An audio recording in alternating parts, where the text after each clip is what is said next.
Oh my.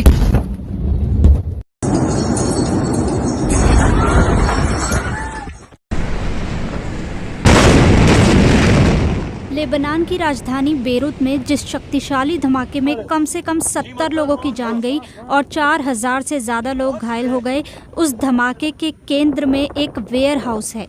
बताया जा रहा है कि इस वेयर हाउस में पिछले 6 साल से जब्त किया हुआ अमोनियम नाइट्रेट का भंडार जमा था, जिसमें धमाका हो गया। लेबनान के प्रधानमंत्री हसन दियाब ने इसे एक खतरनाक वेयर हाउस बताया है, जो वहां 2014 से बना हुआ था। उन्होंने इसे प्रलयंकारी घटना बताया और कहा कि जिम्मेदार लोगों को नहीं बख्शा जाएगा। वहीं लेबनान के राष्ट्रपति मिशेल आउन ने कहा है कि इस बात को किसी भी तरह से स्वीकार नहीं किया जा सकता कि आखिर कैसे 2750 टन अमोनियम नाइट्रेट वहां असुरक्षित तरीके से रखा हुआ था। धमाका इतना जबरदस्त था कि उसकी आवाज साइप्रस तक में सुनाई दी। अब ये जान लीजिए कि अमोनियम नाइट्रेट क्या है।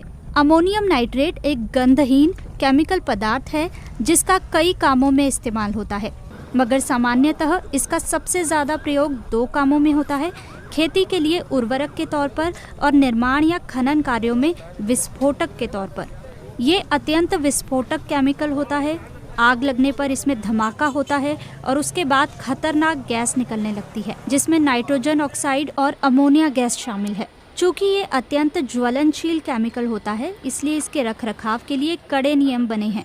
इसमें ये सब प्रबंध ज़रूरी हैं, जैसे वो स्टोर पूरी तरह फायर प्रूफ होना चाहिए, साथ ही वहाँ कोई भी नाला, पाइप या गटर नहीं होना चाहिए जिससे अमोनियम नाइट्रेट जमा हो सके। लेबनान में धमाके के बाद अब जांच हो रही है कि आखिर वेयर हाउस में रखे अमोनियम नाइट्रेट में आग कैसे लगी। अमोनियम नाइट्रेट की वजह से पहले भी कई दुर्घटनाएं हो चुकी हैं। 2013 में अमेरिका के टेक्सास राज्य में एक फर्टिलाइजर प्लांट में धमाका हुआ था, जिसमें 15 लोगों की मौत हो गई थी। 2001 में फ्रांस के टुलूज में भी एक केमिकल प्लांट में धमाका हुआ था, जिसमें 31 लोग मारे गए थे। 1995 में अमेरिका के ओक्लाहोमा में हुए धमाके में इस्तेमाल हुए बम में भी अमोनियम नाइट्रेट पाया गया था।